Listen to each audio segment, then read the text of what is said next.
Where are you right now? I'm in Philadelphia. In Philadelphia. Okay, I didn't know what side of the planet you were on. Main reason I'm even talking with you is because you're going back and forth with a lot of places, but Africa especially. And Mm. let me back up. For people who haven't seen her in a while, this is Dr. Nicole. Dr. Nicole is a friend. She's somebody who I have a great respect for. I've read things that she's written. We met online. I bring her in when I need a reasonable, a reasonable voice against the darkness because sometimes it's a lot of crazy shit that goes on when I have conversations. Mm-hmm. Well, let me back up for a second because tell them who you are and what you do. So I am a licensed clinical psychologist. That is my primary, as far as my professional, when you say, what do you do? That's my profession. I'm a professor of psychology and I run my private practice, which is called Center for Healing and Development. And I work with adolescents, adults, couples.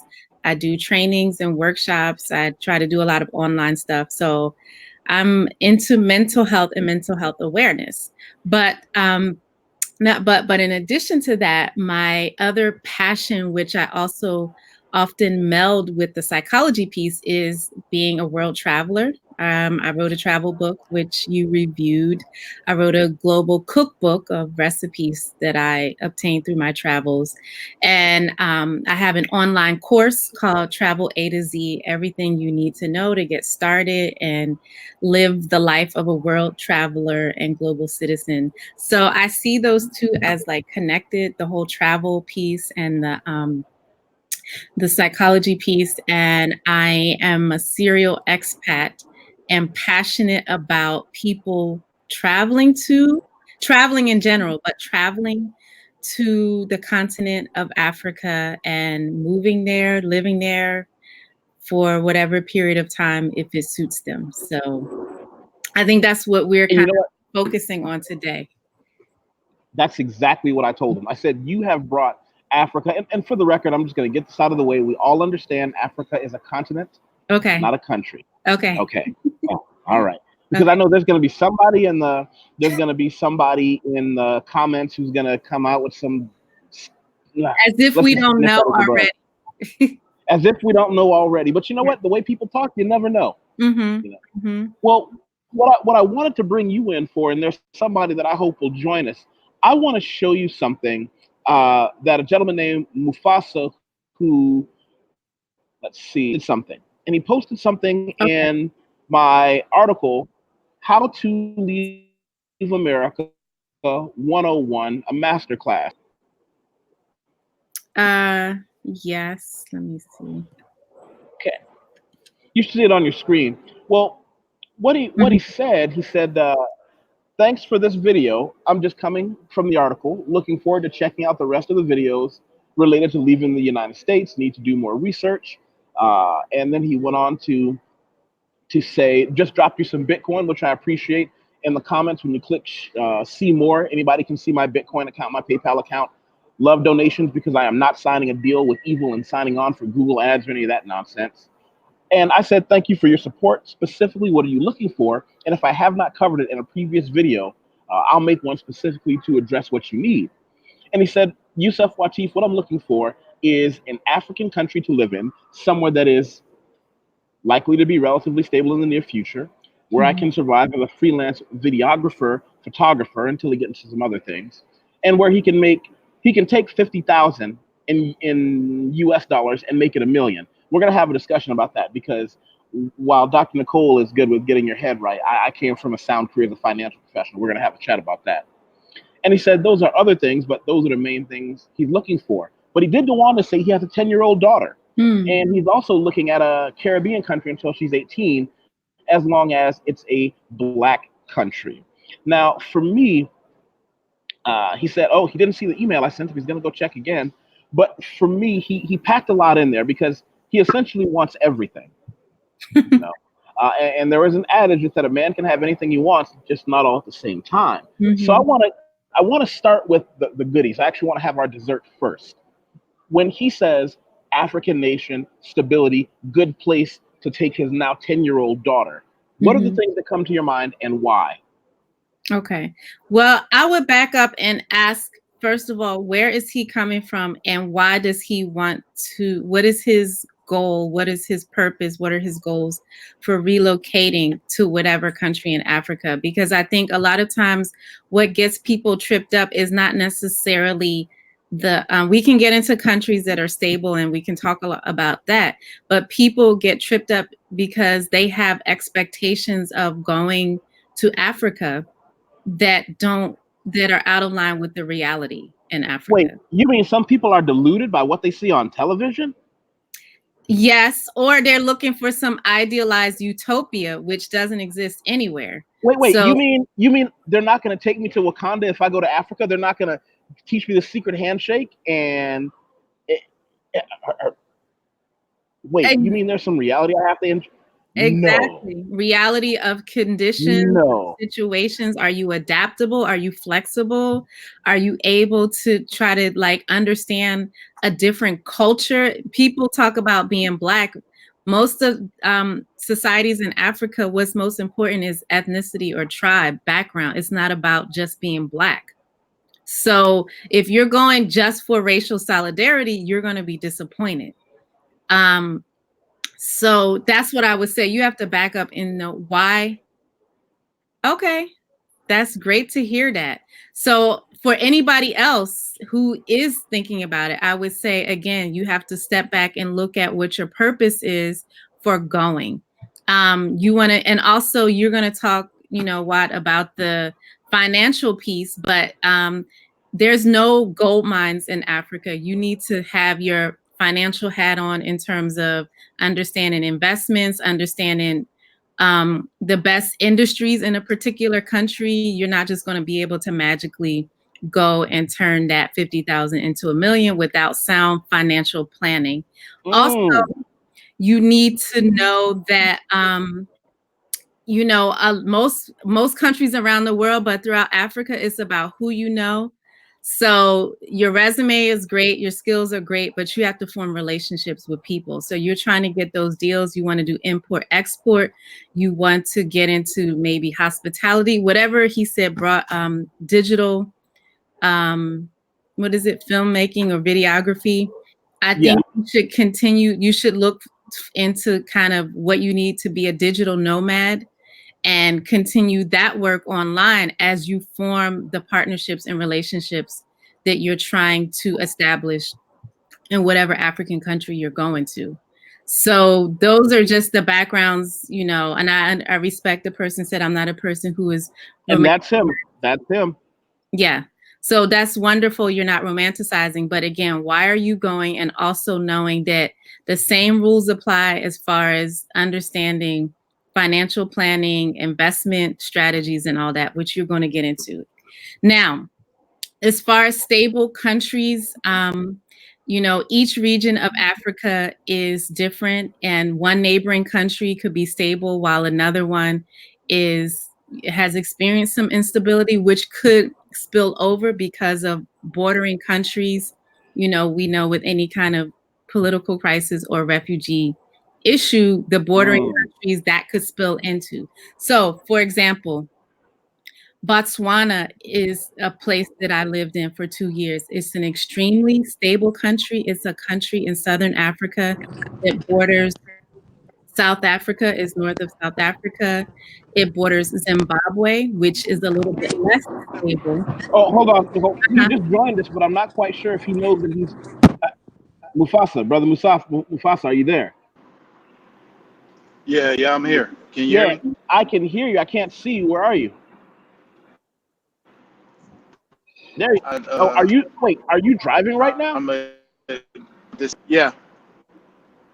But well, don't I'm good crash now. trying to talk to us. No, don't look down. I don't want to catch you looking down. Oh man, listen. For anybody watching this, you heard me warn him, right? Because I don't want anybody saying I encourage this man to engage in risky behavior while he's driving and talk. If you get pulled over, I don't want to hear any talking about to this cop. No, look at him. He said to talk to him right now. But this is what I like to do. This is the power. This is the power of the internet. I love bringing people together. I love that people started coming to me with questions that other people might have, and that I can tap into this deep well of awesome people that I know, like Dr. Nicole. And yeah, a little bit of flattery goes a long way because, hey, You know, you don't do this for money. You do this because you want to help the community. We can define community later. We can talk about whatever that means. But feel free to directly talk to him about some of the things you were just saying. So I was saying about Botswana as an Can I example. respond to her question? Oh yeah, finish the. Okay. So, and I'm also, again, I'm talking to you, but it's also general. I'm assuming that there's other people watching this, so everything might not apply specifically to you. But Botswana, again, a very stable country that has experienced enormous economic and social development over the past 50 years because of its diamond mining. It has diamonds there. It's a small country, stable in terms of the transfer of power. There have been no coups and presidents elected. And so it's also a country with a vast sort of expansive terrain, but a small population. And so the government has been able to use the money that it has acquired through the diamond mining to educate its population. Within one generation, you have people that were sent abroad to get their bachelor's, master's, PhDs, all sponsored by the government. So this is a country with a population that has rapidly been educated. The infrastructure is being developed. It's, you know, it's stable. It does border South Africa that has its own history, Zimbabwe that is a little less stable. So you have some influx of people coming from Zimbabwe. It's a peaceful country. It's a country though where you need to have an immigration status. Like it's not, some countries people go and they overstay their visa. That's not really a country that you want to do that in because they're very into law and order. So you want to have some kind of plan for your if you're, I don't know what passport you're traveling on, but if you go on a US passport in some of the other Western countries, you can get 90 days as a visitor. But after that, you don't want to overstay your visa because so many different things are not going to be available to you as far as all of those, you know, investments. You know what? You want to do. What you're saying is something I want to stress to people about.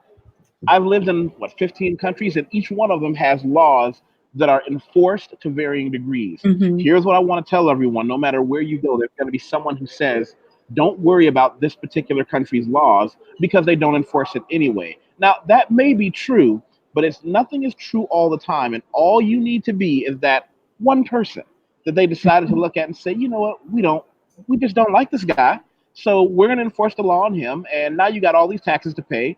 Or we'll just send you home, or drum roll. In some countries, like I have a horrible China story I can tell you later about a friend of mine, we'll just put you in jail.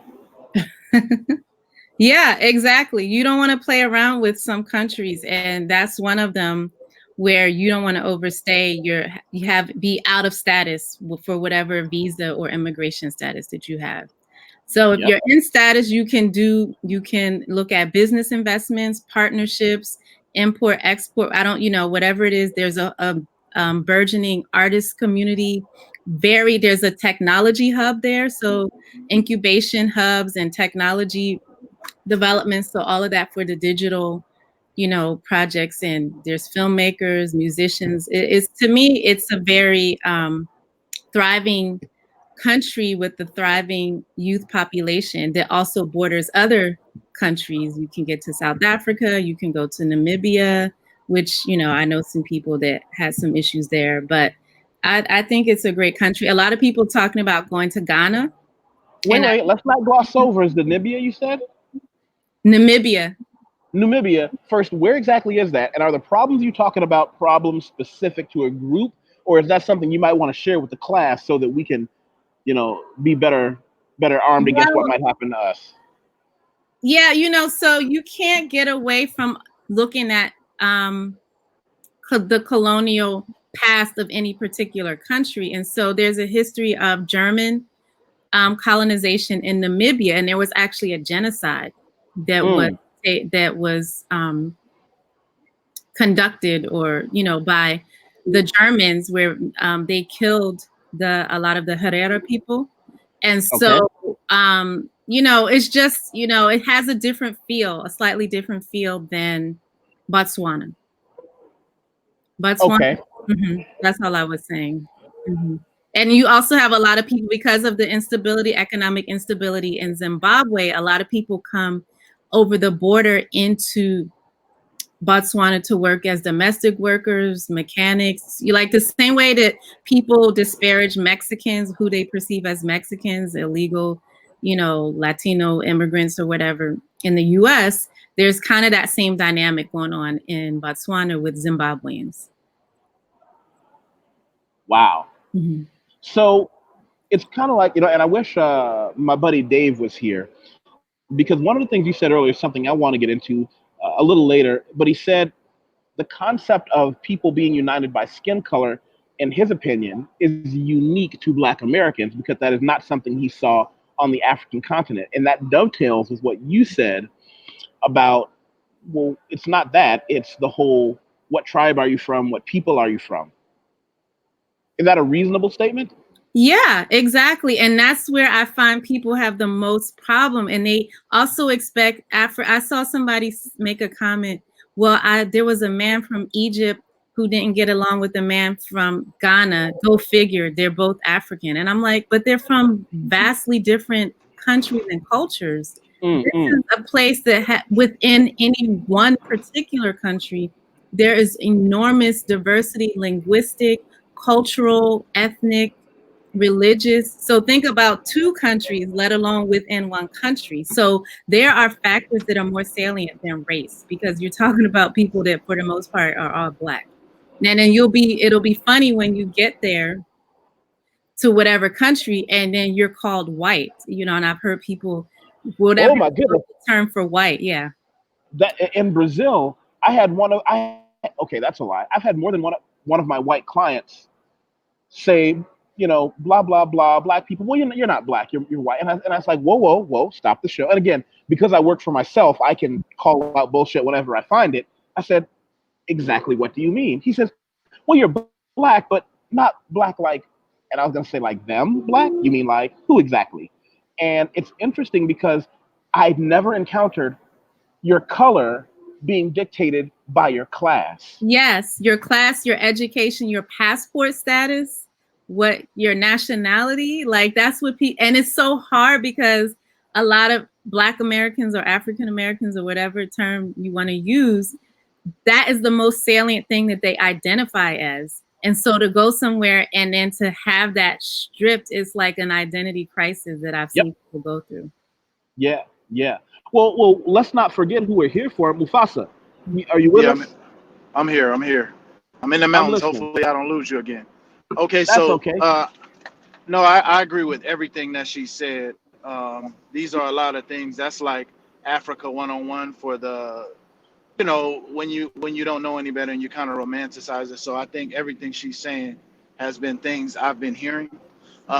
It's not the same everywhere in a sense of what she said, and I'm sure you guys wouldn't say goes across the board, because we could look at places like Rwanda, where it's literally Kagame doesn't allow. They've made the choice to say we're not dealing with tribes. You're just a Rwandan, and the people there love him and follow that. That's But I have a lot of Rwandan friends that I worked with in Botswana, because a lot of Rwandans come to Botswana to work. And while that's the law, that is still and people don't ask about, because of the genocide, they won't ask about, are you Hutu or Tutsi or mixed or whatever.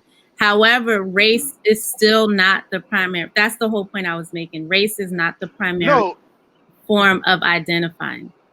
So they won't race is not, but it's even national status, Rwandan. Mm-hmm. No, race is not. That's a fact. But the thing is, so I guess that's a good point for people, because the idea of being Black happened in America due to the fact that a bunch of Africans from different places ended up in one spot. We came up with that concept here in the diaspora. They don't fully, they didn't have that experience. They don't think that way on the continent. But there's a lot of people who are nationalists to their country, more so than tribal. And there are Pan-Africanists like Julius Malema, who do look at things in a racial perspective and have taken on a lot of the ideas that came from the West or that came from the diaspora.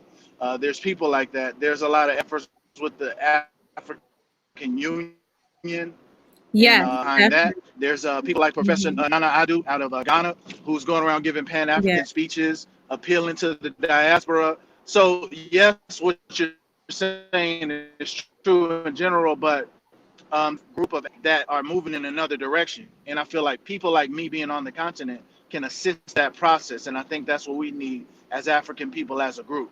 So anybody So who what I thinks, would just say to that, I totally agree. And no one was saying that tribe is only tribe, but it's just to orient people, because you can be Pan-African in your political ideology, which a lot of Africans are. Again, there was anti-colonial struggles throughout Africa that were influenced, and that influenced Black power struggles here. Like in Guinea, there was a whole diasporal connection between Guinea and Cuba, and then those leaders influencing Black American Black power movements and vice versa. So that ideology is there. I guess what I'm speaking to, though, is that whenever you talk about moving to a place and doing business there, you have to think about that this is primarily a cultural endeavor. So even with someone having a political ideology, there's still a cultural way of doing things and existing that I think people aren't. And I'm not saying you, but I just would say, like, even if it's Africa 102, like you already did Africa 101 class, if you're on Africa 102, I would always say culture is primary. So you have to understand and really know about the cultural way of doing business, of existing, of communalism, or whatever it is specific to that country or society. Because what I find is people don't really understand that they're having a cross-cultural experience. They might think of it as an ideological experience, political, whatever, but it's primarily a cross-cultural experience that you're having wherever you go. Nicole, let me do this. I want to do two things, and one of them is to circle back to kind of the beginning. I want to read what Lorian Law put in the comment section. He said, I love hearing transparency about Africa and its countries. I know nothing about the continent, but from some of the people I have listened to portray perfection when it exists nowhere. You need to have that put on a t-shirt. It might wrap around to the back. Because here's the thing. I am no one's Pan-Africanist. He said, thank you for the content. And I want to say, I'm glad to do it, because this is a place where I get to just say to a lot of people I know, we can talk about a whole lot of important things. One day I'll be talking about economics with Dr. Jeremy. Another day I'll be talking about Pan-Africanism. And then I'm specifically provoking my dear friend Dave. We're going to talk about immigration, because he's got these rules on immigration that I'm sure is going to get one of our asses kicked. I'm not sure which one. And what I want everyone to do, and this is important, make sure you give it a thumbs up and subscribe. I don't care when you're watching this, but copy the link and share it somewhere. I don't care if you share it on Facebook or Twitter or LinkedIn. Take a picture of it and leave the link, put it on your Instagram. You can actually put this in your Tinder account and say, if you're not at least this smart or this willing to learn, we can't have meaningless sex. I think it'll work. Let's try it. Let's try it. You said something earlier, Dr. Nicole. You asked him, why was he leaving? And that's an important question. That's a very, very important question, Mufasa. Can you tell us why? yeah. That's what I wanted to respond to earlier. So my reason, I look at the historical context that we live in as Americans, and I just don't want to spend my best years or spend my energy supporting America. I would rather find another African country and become a citizen of that, and that would allow me to express my Pan-Africanist views by sending my energy, attention, money, etc., and building up a nation somewhere in Africa, opposed to building up America. I don't want to assist America. I feel like America's against us, and I don't see the real purpose of us supporting this country. I don't see this as our country. I don't see that for Black people. I see us as rejected by this country, used by this country, and I think it's foolish to continue to believe in this country as African people. I'm speaking of African Americans. So that's my personal stance. So I feel like, and I also feel like I would just be more comfortable. I like being in places that are Black, even though there's a lot of issues. There's benefits too. Totally So, get it. Nicole, Yeah, totally. hearing that from him, let's really get down to the nuts and bolts. because we don't have infinite time on infinite earths, even though I wish we did. He has a 10-year-old daughter that he is trying to mold into the kind of woman that she wants to be. He wants to do it in Africa. Specific to him, what can you say to him? What can you give him? 3 or 4 bullet points. Can you give him homework? Because I know you can't answer those big questions on a small platform like mine. Give him homework. Well, Say, hold on, this hold is on, what I hold on. want you to read into. Before you ask that, so I'm not with my daughter's mother. We split up. That's what's So literally what's taking me here. Yeah, that okay. Well, maybe. Well, you know, because there's a few different ways to look at this. Because there's so there's leave her and stay in touch, which I'm not a big fan of that option. There's half and half, and then I have to make the appeal for half and half, not only to my daughter but to just the rest of my family and her mother, right? Not just her mother though, my family and her family, because we're all a part of my daughter's life. Then there's, she could come, which she doesn't want to do right now. But I just wanted to throw that monkey wrench in there because that's literally the only reason I'm in San Diego. I hate San Diego. I'm about to move. I'm about to move to Tijuana soon. I'll still be working in San Diego, but that's the only reason I'm in San Diego. But go ahead. Same question. I just wanted to add that in. So I see then that probably for your daughter, your family, and her mother's sake, the stability and education are going to be the number one things that you have to present to them. That this is going to be a stable place where she can get the kind of, education that if she wanted to go wherever in the world to college, that she could go. And so I think you're going to have to just do some are you going strictly English speaking? No. I'll go anywhere. I don't mind. I'm studying French right now. I'm about 3 months in. Okay. So you're trilingual right now. You're English, Spanish, and French soon? No, so yeah, I'm English, some Spanish, and I'm new in French. So I can't really converse and listen in French. But we're gonna have to have a show all about that. I need an ally because I have a theory that I've been postulating. My friends have been kicking my ass about how multilingualism may pull a lot of people who don't have resources out of where they are, and I think language might be it. So we're gonna have to talk about that one day. And my daughter is bilingual now. She goes to a French school, so that could be actually one of the benefits that you could convince the family of, that this is actually going to prepare her for her future, give her a global mindset that will make her more prepared to contribute to, I think there's a whole piece in there about how your daughter will be better off after this experience, whether it's 6 months with you or they let her go a whole year with you or whatever. I think you can make that appeal. So where could he go? He could go to Botswana. He could go to Ghana. Huh? He could go to Botswana. Go ahead. Ghana. He could think about Senegal. He could think about South Africa, possibly. He could think about East Africa, which may be the economic that, there's rapid development. But I have a few friends. I lived in Ethiopia. I have some friends that were teaching at the American school there. He could think about maybe even Kenya. It depends. He could, if he was brave, but I've had some friends who had some negative experiences teaching in some of the North African countries. Well, can I ask you, because I think, first of all, I never got to say this. Yusef, thank you for this opportunity, for real. This is so I'm so glad you're here. Can we dive into Botswana? Because okay. I have a top 3. Botswana is in the honorable mention for need to do more research. Wow. Now, a couple things that I noticed about Botswana that attracted me is they have one of the lowest corruptions and one of the highest ease of doing business ratings. Mm-hmm. And they're known as being very safe. I didn't really see any, it's kind of homogeneous. They're mostly Swana people. I didn't see a lot of Pan-Africanism there or anything. But how do you feel about the ease of doing business and somebody as a foreigner being able to come there and do big business? Yeah. How do you feel about the possibility of that?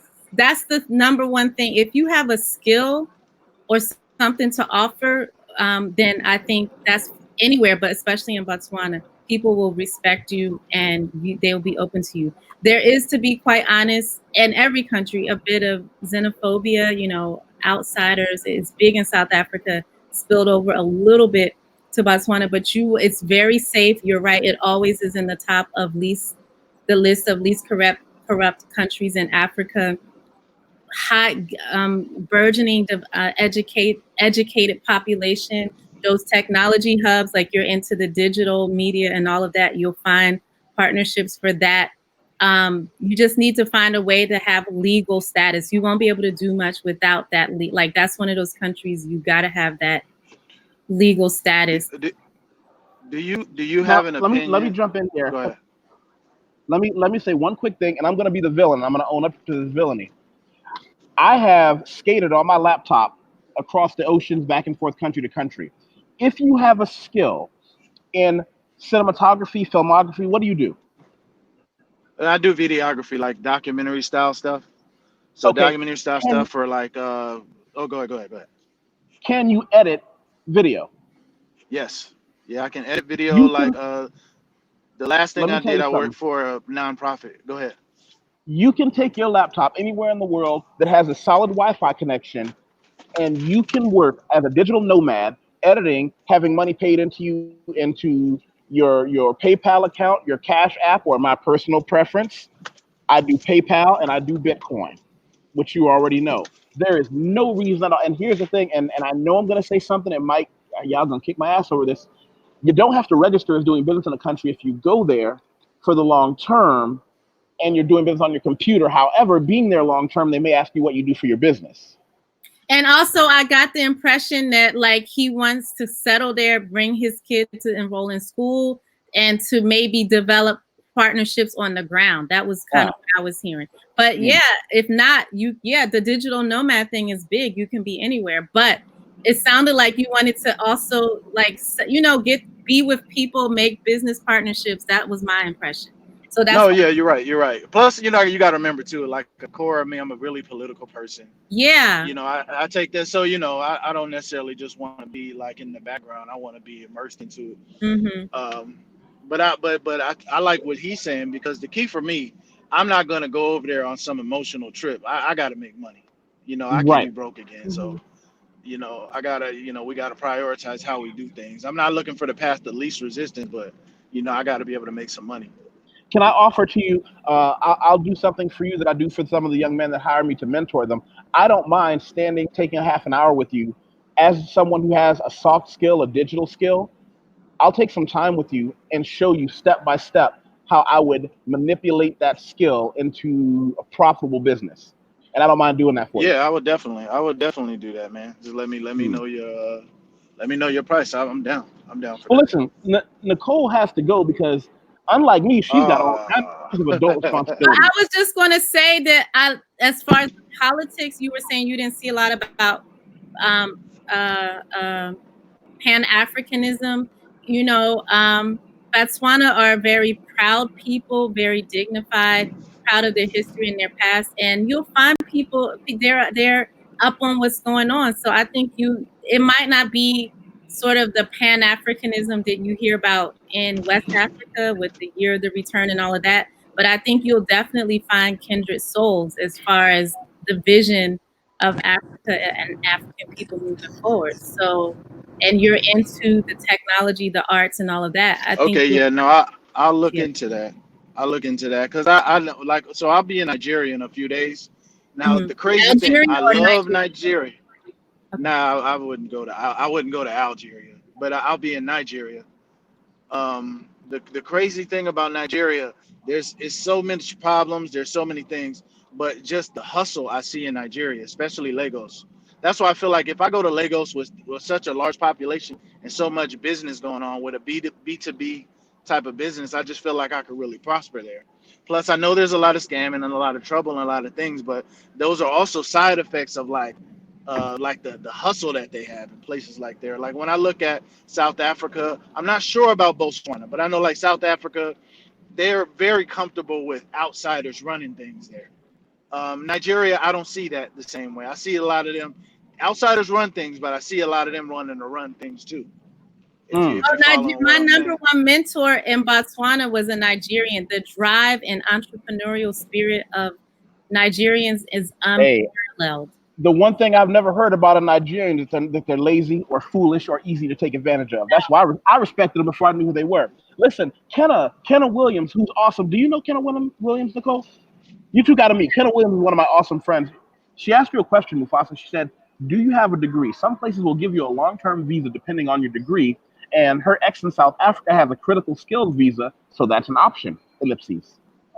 Yeah, I do. I graduated from University of Texas at El Paso in 2000. What was it 10 or 11? Okay.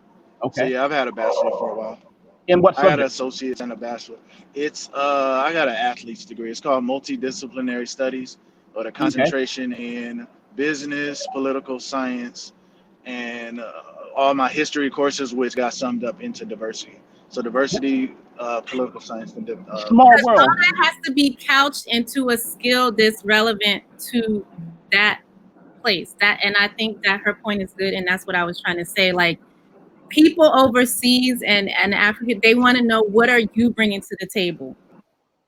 So that's the whole degree thing. How can you couch that into a skill that is wanted? Does it relate to infrastructure? Does it relate to technology development? How can you sort of parlay that into a skill that's going to benefit the population? And that's something he and I can work on when we sit down and really start to hammer this paperwork out to get him from where he is to where he needs to be. Mm-hmm. The last thing I'll say, because I do know you've got to run, like I said, you have all kinds of adult responsibilities that I don't have, because I worked hard to get out of the game. I'm just like a giant kid living an extended childhood. I want to show you something. Hey, you know what? I hustled my ass off, and as I tell people, and I'm going to have to do a show about this, I prostituted myself to corporate America and the financial world long enough to understand how the game is played, and I semi-retired at 37. So I can have a big goofy mustache. I can make great business decisions. Some of them work, some of them don't, but I'll be okay. And that's something I tell everybody. Prostitute yourself out to corporate America if you can for 10 years. I've never worked for corporate America. Well, but you're in a different field though. You're in the psychology field. That's a very different, and that's not a disparaging comment. Mm-hmm. That's a different world. Mm-hmm. So this is what I would say. And by the way, Kenna gave us that. She said there's a list of degrees on their website that they will give a 5-year visa. Kenna, I want you to message me that list, please, privately, and I'm going to make sure I get that to him. But the last thing I want to leave you two with, just to kind of leave it on a cliffhanger, I wanted to facilitate this as, for me, a lesson in diversity, because something that I've had a lot of discussions with my friends about is this concept right here. You see, I've never been an African American. I've always just said I'm a Black American. I actually wrote an article that said I broke my hyphen a long time ago, about how I've never considered myself African American because I think that would be an insult to people born on the continent. But two, I have no relation to it. You couldn't drop me anywhere to claim a tribe. You couldn't drop me anywhere to pay taxes or to speak the language. And so what right have I to say African anything? And I also felt as if that took something away from my Americanness and all the blood that was shed here. And I'd like to have time to discuss that with both of you. Not today. I know, not today. But that's something I want you to have on the back burner. I feel you. That's what the big debate is these days. Everybody's talking. Am I Black American, African American, descendant of slaves? It's a huge thing, but I always claim I'm an African. That's where my ancestors came from. I actually have a country where I can get a second passport, the Cape Verde Islands, which I'm getting right now. So we're African people. So I guess I'm more with my brother with the Pan-Africanism. But I get what the other people are saying too. It's all good. But I will never, I'm an African person. I'm a person of African descent. Yeah, no, I agree with you. I think, it's up to everybody how they want to, that's up to people to do however they want to say that. I just don't think, like Malcolm X said, if a kitten has if a cat has kittens in an oven, you don't call them biscuits. So you're an African. Yes, you're over here now, but you're still an African. That's how I look at it. Let's do this. I'm going to leave Nicole on this. It reminds me every time I see you, I've got to send you some turbanches from Brazil, because they wear a totally different style, but I don't know. I mean, it's not nearly as conservative as what you wear, though. I don't know. Is that would you be okay with that, Nicole? What are you talking? I don't. Oh, it's talking about her. Okay. Well, yeah, sure. Her hair wrap. Conservative? Yeah, I know what you. because in Brazil, it's a whole the turbanche game is real out here with Yes. these women. I've seen. Yes, sure. Hey, thank you so much for giving us your time. I'm gonna do this one more time. I want you to tell everybody about Chad Wellness. You got to put the www chat because it won't go. Oh, yeah. Yeah. Oh, so that's my. Hold on. www. .chat.com.